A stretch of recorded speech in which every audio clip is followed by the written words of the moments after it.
मेरे लवर्स भी हैं, मेरे हेटर्स भी हैं। ये इज्जत अल्लाह की तरफ से है, किसी की जिल्लत है तो वो अल्लाह की तरफ से है। उनके लिए जरूरत है कि नॉक नॉक कि हमने जो कुछ भुगतना था, जो कुछ बैड टाइम जो भी हमने देखना था वो देख चुके हैं। हसन अयूब खान के तमाम देखने वालों को अस्सलाम वालेकुम नाजरीन। आज हमारे मेहमान जो हमारे साथ मौजूद हैं इस पॉडकास्ट में, वो किसी तारुफ के मोहताज नहीं है। पाकिस्तान तहरीक इंसाफ की सोशल मीडिया टीम को स्टार्ट करने वाले pioneer no other than Farhan विरिक।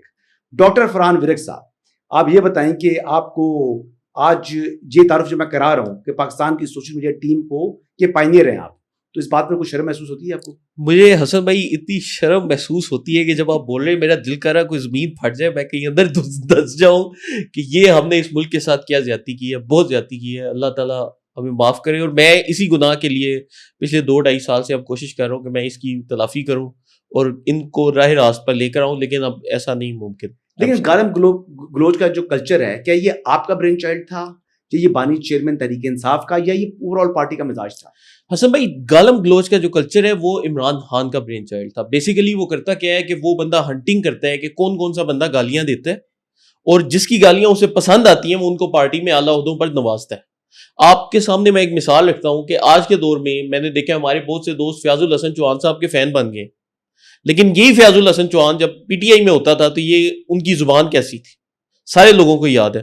तो होता क्या है कि पीटीआई में आगे बढ़ने के लिए आपको गालियां देना पड़ती हैं। ये इमरान खान की तालीमात है, हर बंदे को यही सिखाते हैं। हमारे साथ ऑफिशियल मीटिंग्स करता था और कहना मरियम को ये बोलो, नवाज शरीफ को ये बोलो, फलाने को ये बोलो, फलाने को ये बोलो, और फिर जो है वो चीज को फॉलो थ्रू करता है कि वो ये नहीं इंस्ट्रक्शन पास कर दी, बाद में कहते हैं अच्छा जो जवाब दिए हैं वो मुझे दिखाओ, आप लोगों ने क्या जवाब दिया। इसके ऊपर ट्विटर के ऊपर इसके मुतालिक ये वाला गंदा ट्रेंड चलाना है, ये वाला ट्रेंड चलाना है, एक एक चीज की वो बंदा कोरियोग्राफी करता था। अच्छा, ये बताइएगा कि क्या ये भी है कि ये तो आप तो सोशल मीडिया टीम थे, क्या बाकी यानी एक एमएनए को दूसरे एमएनए के पीछे लगा दिया, एक पार्टी के रुकन को दूसरे पार्टी के रुकन के पीछे लगा दिया और कहा कि इसकी बैशिंग कर दो, शुरू कर दो इसको? अच्छा भाई, उस करना बंदे का माइंडसेट ये है कि वो हर बंदे के साथ यही करता था। अब सोशल मीडिया टीम के साथ चूंकि मेरा ताल्लुक था, अब पीटीआई की भी 2 सोशल मीडिया टीम्स थी। मैं जो सा था तरीन साहब के सोशल मीडिया सेल में था, लेकिन वो भी social media cell Jahangir Khan Tareen ने खुद से शुरू नहीं किया।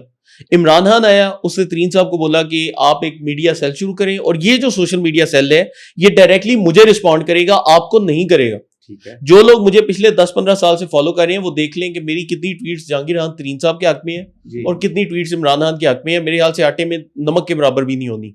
और इसी तरह क्या करता है कि Imran Khan official social media team को तासुर देता है कि ये जो सी टीम है ये एक सेपरेट टीम है और आप लोगों ने इनसे बेहतर होकर दिखाना है। अब मैं आपको इसकी मिसाल देता हूं कि इमरान खान जाते हैं इंडिया जैसे इमरान खान ने लैंड किया, मोदी ने बुलाया था इनको, तो मुझे ये पैगाम दिया गया कि तुमने ट्रेंड चलाना है कि Modi bags Imran Khan for a meeting. अच्छा, क्योंकि मैं अनऑफिशियल था। अच्छा ठीक है। अब मैंने वो ट्रेंड चलाना शुरू कर दिया। जैसे ही मैंने वो ट्रेंड चलाया थोड़ी देर में सोशल मीडिया पे टॉप पे आ गया और वहां से भारतीय मीडिया ने पिक कर लिया। अब इमरान खान वहां पर किसी रेस्टोरेंट में बैठा था, इंडियन मीडिया के लोग आगे वो आकर सवाल करने लग पड़े कि हाँ साहब आप इधर इंडिया में आए हैं खुद मोदी से मिलने और पाकिस्तान में आपकी सोशल मीडिया टीम ये ट्रेंड चला रही है कि Modi bags Imran Khan for a meeting. ठीक है। तो ये इसमें सच क्या है? अब ये देखते ही खान साहब के हाथ पांव फूल गए। उन्होंने इधर ऑफिशियल सोशल मीडिया टीम को ऐलान किया कि तुम लोग डॉक्टर फरहान विरिक से इज़हार ताल्लुकी करो। तो 2015 में पीटीआई का ऑफिशियल ट्विटर अकाउंट जिसके 9 मिलियन फॉलोअर्स हैं, वो मुझ जैसे एक वो बंदा जिसको कोई जानता भी नहीं था उसके मुतालिक ट्वीट कर रहा है कि हम इस बंदे से कोई ताल्लुक नहीं रखते। अच्छा। और हम इसे इज़हार ताल्लुकी कर रहे हैं। अब ये वाकया होता है, इमरान खान इंडिया से वापस आते हैं, अब मैं नाराज हो जाता हूँ कि यार ये मेरे साथ क्या हरकत की है इन्होंने कि मुझे खुद ही बोले ट्रेंड करो। और जब वो आया टाइम तो मेरे साथ इसने ये सलूक कर दिया। आया आकर कहते हैं कि जी मैं डॉक्टर फरहान विरिक साहब से मिलना चाहता हूँ। मेरे साथ बैठा 10 मिनट बैठ के इस बंदे ने मुझे बोला कि जी, और उस गुफ्तगू के गवाह भी मौजूद हैं, आज भी उसके गवाह मौजूद हैं। वहां पर बैठकर कहते हैं काफी गवाह है, मैं 2-4 का नाम लो। चले वो बस बाबर बिन ताज के गवाह हैं, काफी गवाह हैं, काफी सारे गवाह हैं। ओन चौधरी भी इसके गवाह हैं, वो भी उधर मौजूद थे। अच्छा, उधर बैठकर वो कहते हैं कि जी फरहान तुम मेरा सीक्रेट वेपन हो। अच्छा, जिस तरह एक आर्मी होती है ना और आर्मी में आईएसआई होती है, तुम मेरे सोशल मीडिया में आईएसआई हो। अच्छा, तुम्हें मैं ओपनली ऑन नहीं करता लेकिन क्या है कि तुम जो से हो मेरी इस जंग में सबसे बड़ा किरदार अदा पब्लिकली जलील कर दो जी और जी। जनाब कमरे में बंद कमरे में कह दो कि तुम मेरे लेकिन बंद कमरे में उस बंदे ने मुझे एक और बात की। उस बंदे ने मुझे बोला कि यार ये जो इंडिया के साथ तुम कर रहे हो, जो ये ट्रेंड चला Modi bags Imran Khan for a meeting, तुम्हें पता है इंडिया कितना बड़ा मुल्क है? इंडिया बहुत बड़ा मुल्क है और हम ये हम छोटे से मुल्क हैं। तो कल को जंग होगी तो तुम्हें क्या लगता है कि इंडिया पाकिस्तान के साथ क्या सलूक करेगा? अच्छा, तो पाकिस्तान को हमेशा जो है इंडिया के साथ जरा चलने तरीके से चलना है। हम उनके साथ एग्रेसिव अप्रोच नहीं रख सकते, हमें उनके साथ बड़ा तरीके से चलना पड़ेगा। तो ये इमरान खान के अल्फाज थे 2019 में जब ये जो मैं आपको वाकया सुना रहा हूँ, ये जो मैं वाकया सुना रहा हूँ, ये 2015 का वाकया, दिसंबर 2015। 2019 की बात कर रहा हूँ। 2019 में भी तो आप पीटीआई के साथ थे ना? जी जी। तो उस टाइम क्या सिचुएशन थी जब ये मामला चल रहे थे? You are very close with the government, आप बड़े क्लोज थे प्राइम मिनिस्टर इमरान खान के। तो इमरान खान की क्या फीलिंग्स थी उस टाइम? पार्टी क्या सोच रही थी? क्या वो डरे हुए थे या अग्रेसिव थे? या जिस तरह वो महात्मा बना के पेश किया जाता है इमरान खान को कि जनाब एक पठान का बच्चा है, दलेर है, फलां है, इज इट ट्रू? मुझे असल भाई मैं काफी सारी चीजों का उस पूरे अरसे के दौरान लाइव विटनेस हूँ। मेरी एक डॉक्यूमेंट्री भी चली है अल जजीरा के ऊपर, वो अक्सर लोगों ने देखी होगी, जो कि उन्हीं दिनों के ऊपर चल रही थी। अच्छा, अब क्या होता है कि सबसे पहले ये बालाकोट पे वो इंडिया कहता है कि जी हमने स्ट्राइक की और वो पूरा एक वाकया हुआ।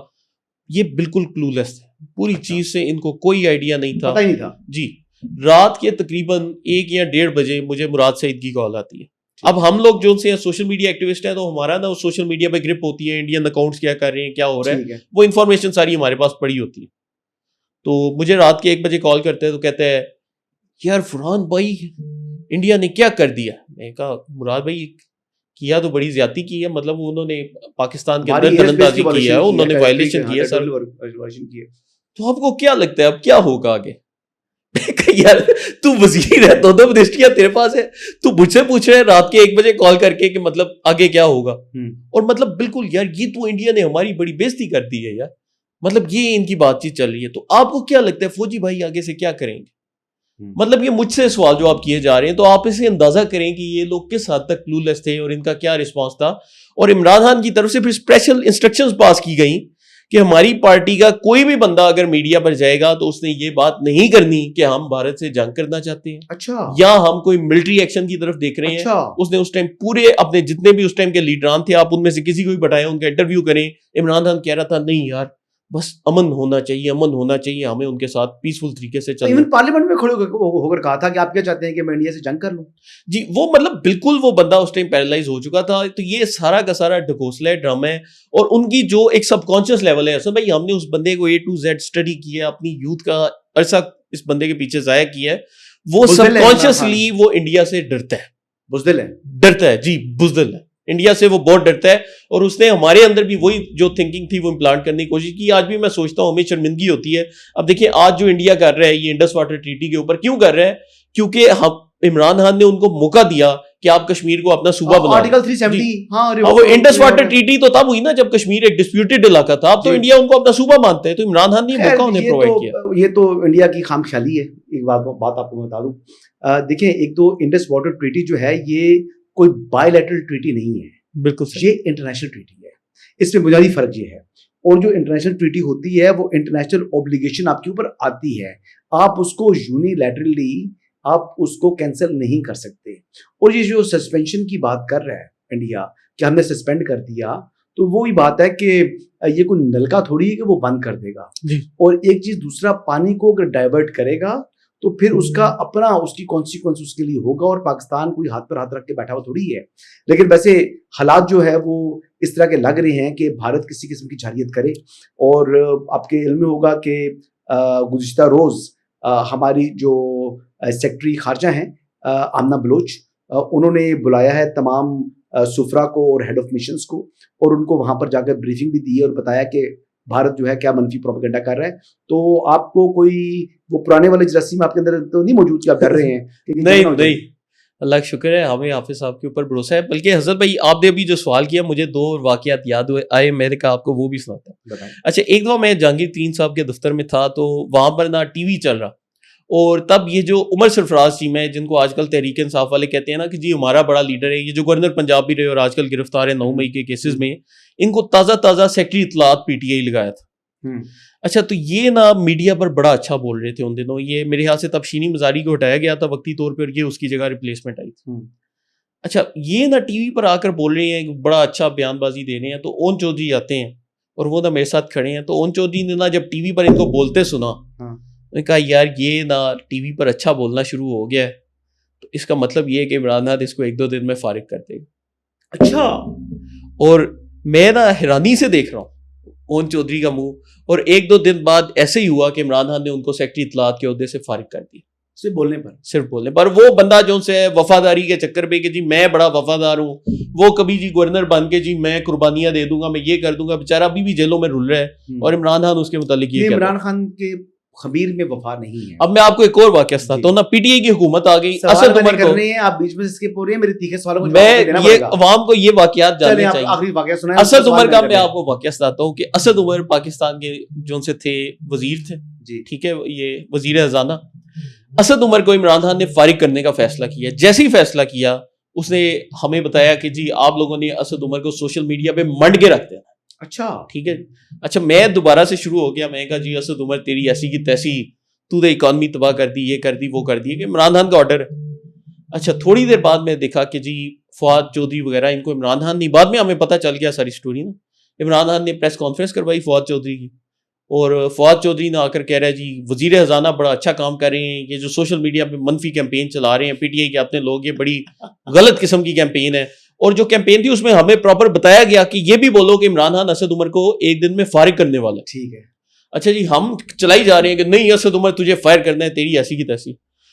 अब फवाद चौधरी ने ये कह दिया, मैं अब परेशान हो गया कि जी वजीर इत्तलात है हुकूमत का, वो कह रहे कि असद उमर फारिग नहीं हो रहा, तो मैं कहा मुझे कह रहा है कैंपेन चलाओ, मुझे फिर से पैगाम आया तुमने कैंपेन क्यों रोकी है, तुम मंड के रखो इसे, इसकी ऐसी की तैसी। अच्छा मैं फिर से स्टार्ट जी, मैं कहा असद उमर तेरी ऐसी की तैसी। अच्छा जी उसके बाद क्या होता है कि शाम को नोटिफिकेशन जारी हो जाता है जी असद उमर को हम निकाल रहे हैं। हाँ। और मुझे कहा कि देखो जो हमने तुमसे वादा किया था वो पूरा किया, असद उमर को फारिग कर दिया, फवाद चौधरी झूठा साबित हो गया है। लेकिन उसके कुछ अर्से बाद पीटीआई ऑफिशियल से दोबारा ट्वीट करवाते हैं कि हम फरहान फिर को नहीं जानते, ये जो इसने कैंपेन चलाई है मतलब इस तरह की हरकतें वो बंदा करते हैं, वो सबके साथ करते हैं। चले फरहान भाई साहब ये बताएं कि जिन जिन सहाफियों को आपने टारगेट किया, आपने उनके खिलाफ उनकी बैशिंग की, कैरेक्टर असैसिनेशन की, उनमें हामिद मीर साहब हैं, उसमें सलीम साफी साहब हैं, उसमें उमर चीमा साहब हैं, उसमें काफ़ी लोग और भी हैं, तो किस पर आपको नदामत है या इन तमाम पर नदामत है? देखिए हमें सलीम साफी साहब पर बहुत नदामत है, और वो तो इमरान खान खुद कहता था कि जाकर उनको टारगेट करो, लेकिन बाद में हम उनसे मिले भी, उनसे माजरत भी की कि साफी साहब ये इमरान खान के कहने पर हुआ था, फिर उनका बड़ी उनकी मेहरबानी कि उन्होंने माफ़ भी किया। फिर उमर चीमा साहब से तो उनको स्पेशल नफरत है कि एक वाकया भी हुआ कि बनी गाला में कोई इनका कोई दोस्त वगैरह था, वो फोत हो गया, चीमा साहब ने ट्वीट की, तो हमें को आधी रात को इमरान खान ने जगाया, मतलब कॉलें करवा कर किया, और उमर चीमा के साथ इसको जितनी गालियां दे सकते हो आप लोग इसको गालियां दो और इससे ट्वीट डिलीट करवाओ। खैर वो दौर था कि वो साफी प्रेशर में भी आ जाते थे, तो चीमा साहब ने बाद में ट्वीट डिलीट भी कर दिया। अच्छा, तो ये जो सा था, इन दोनों पे बड़ी नदामत है, और आज भी मतलब उनसे हमने फिर माफी मांगी, सारी बात भी की। जहां तक हामिद मीर साहब का ताल्लुक है, हमें लगता था कि शायद इमरान खान ने गलत किया, लेकिन उनके साथ जो बोला है वो ठीक बोला है, वो मेरे ख्याल से वेल डिजर्व करते हैं जो उनकी मौजूदा हरकतें हैं, और मेरे ख्याल से हमने कम किया, उनके साथ ज्यादा होनी चाहिए। अच्छा, हामिद मीर साहब के लिए इतना बैन क्यों है? देखिए हसन भाई, सबसे पहले ये कि इन्होंने बांग्लादेश के मामले में हमसे झूठ बोले। इन्होंने एक बड़े वीलॉग करते हैं, चंद किताबों के हवाले देते हैं, वो कहते हैं शेख मुजीब के खिलाफ अगरतला साजिश जो सी है वो घड़ी गई, पाकिस्तानी फौज ने घड़ी।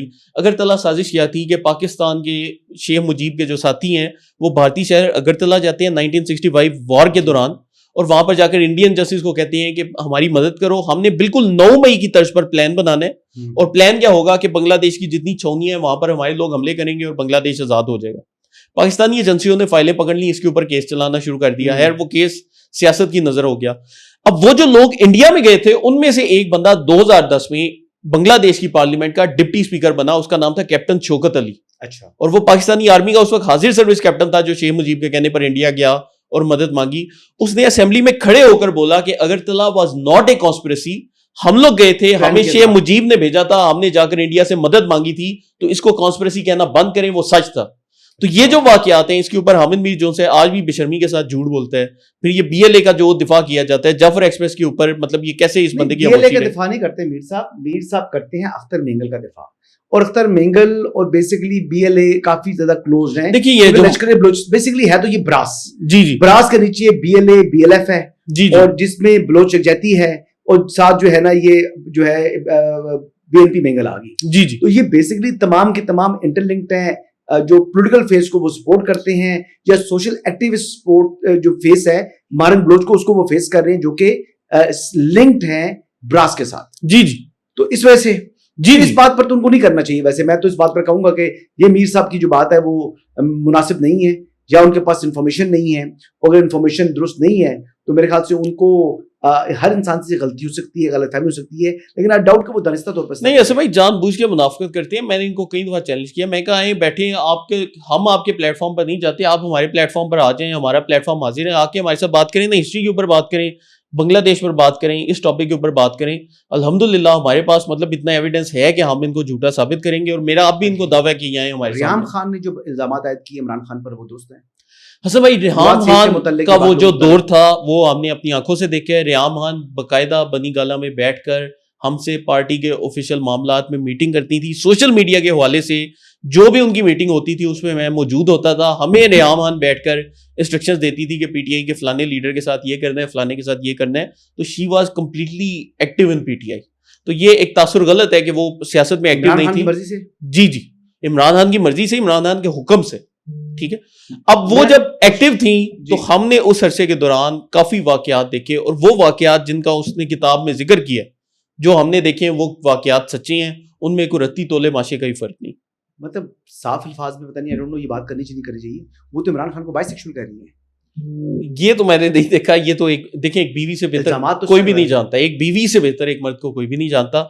लेकिन जो उसने इंसिडेंट्स या पॉलिटिकल इंसिडेंट उसने अपनी किताब में लिखे हैं, उनके तो हम लाइव विटनेस है, हमने वो दौर गुजारा था, वो बिल्कुल सच लिखे हैं। अच्छा, हार्डली कोई मैं एग्जैजरेशन। बहुत गुनहगार आदमी हूँ, मैं कभी भी किसी से मुतालिक इस तरह की बात नहीं करूंगा, लेकिन जब कोई बंदा क्लेम करे या कुछ लोग किसी जमात के किसी ग्रोह के लोग क्लेम करें कि ये उम्मत मुसलमान का सबसे बड़ा लीडर है, तो फिर उस पर सवालात उठते हैं। तो क्या बाकिरदार शख्स है इमरान खान? मेरा नहीं है। देखिए, सबसे बड़ी जो चीज है कि ये बंदा लोगों से गलत काम करवाता है, लोगों को इस्तेमाल करता है। अब देखिए, मेरी प्रेडिक्शन मौजूद है कि मैंने शेर अफजल मरवत के मुतालिक आज से कुछ साल पहले ट्विटर के ऊपर लिख दिया था कि इस बंदे को इमरान खान ने फारिग करना है और जलील करके पीटीआई से फारिग करना है। अब हमें कैसे पता है इन चीजों का? मतलब ये तो हमने चीज एक लिखी हुई है, मौजूद है, क्योंकि हमें समझ लग जाती है कि ये बंदा क्या करता है, लोगों को इस्तेमाल करता है और फिर उनको फेंकता है। तो जो बंदा ऐसी हरकतें करता है वो कैसे बाकिरदार हो सकता है? आपको धमकी किया है या आपने खुद छोड़ा पीटीआई को? हसन भाई, हमारे साथ इसका क्या ताल्लुक था कि हमें ये कहता सीक्रेट वेपन है, तो हमें ऑफिशियली ओन भी नहीं था करता, लेकिन साइड पे जो से इसका इतना राब्ता ऑफिशियल टीम के साथ नहीं था होता जितना हमारे साथ होता था, क्योंकि इसको पता है कि ये लोग मेरे कहने पर मुहालफिन को ज्यादा सा टारगेट कर सकते हैं, और ऑफिशियल टीम जो है वो मेरा एक क्लीनर इमेज रखने के लिए। अब तो खैर उनकी ऑफिशियल टीम पूरी नंगी हो गई है, जिब्रान सारी घूम के सामने आ गई। जिब्रान इलियास आपसे जूनियर है पीटीआई में? हसन भाई, जिब्रान इलियास जो है ये 2010 में प्रॉपर अमेरिका की इंटेलिजेंस एजेंसी है, यूनाइटेड स्टेट सीक्रेट सर्विस।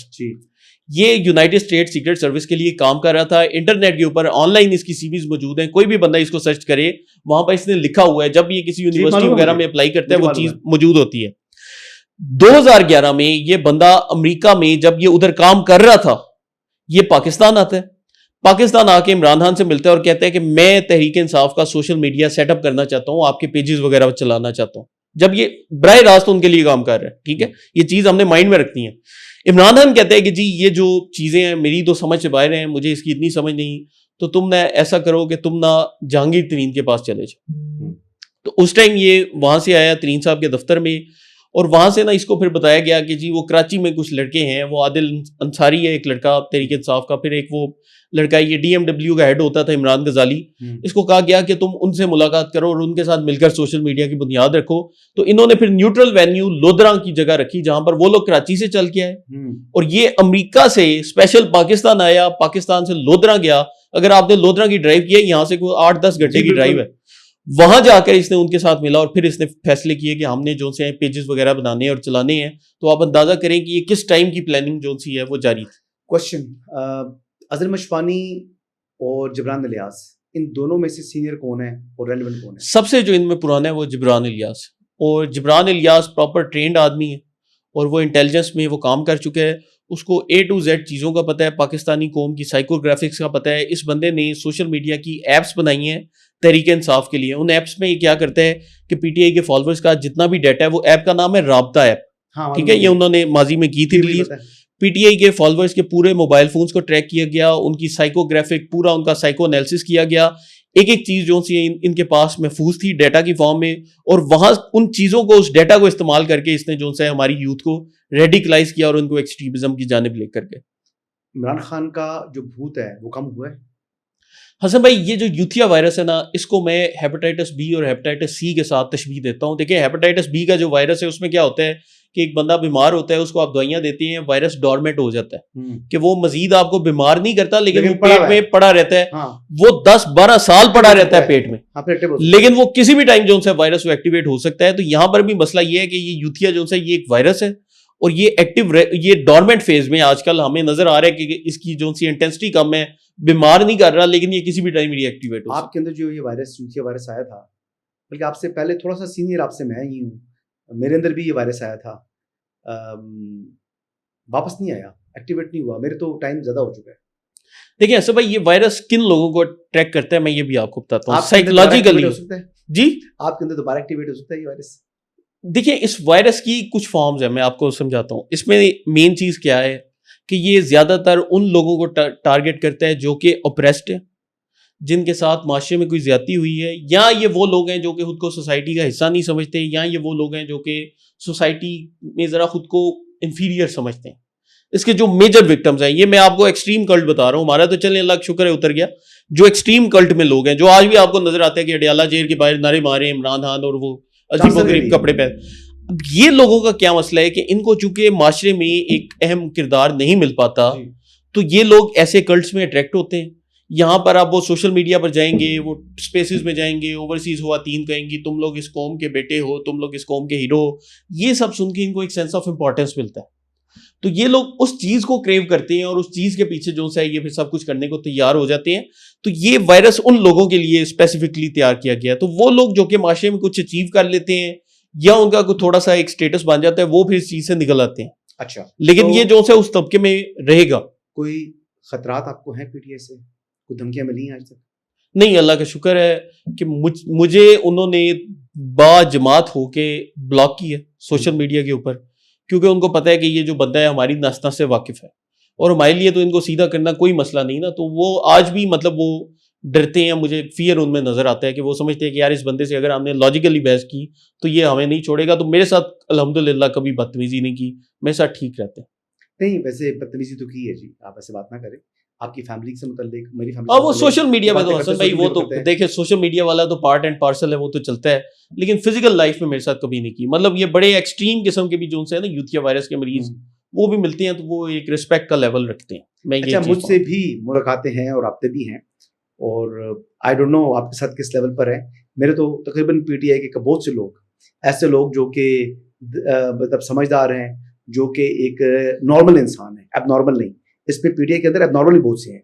जो नॉर्मल लीडर्स हैं वो मिलते भी हैं, वो इज्जत एहतराम से बात भी करती हैं और जवाब में इज्जत और एहतराम भी पाते हैं। तो ऐसे लोग मौजूद हैं जी। Thank you very much doctor Farhan Virk.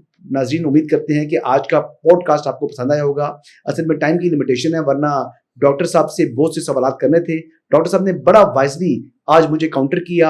मेरे सवालात से पहले ही उन्होंने खुद बातें ऐसी बतानी शुरू कर दी कि मैं भी जो है वो तजस्सुस में आया और मैंने भी सुनने की कोशिश की। नेक्स्ट टाइम इनको दोबारा बुलाऊंगा और इनके जो है ना वो वाकयात कम सुनेंगे और मैं इनसे तीखे तीखे सवालात ज्यादा करूंगा। इंशाल्लाह अगले जो है वो पॉडकास्ट में किसी नए मेहमान के साथ आपकी खिदमत में हाजिर होंगे। इजाजत दीजिएगा, अल्लाह हाफिज।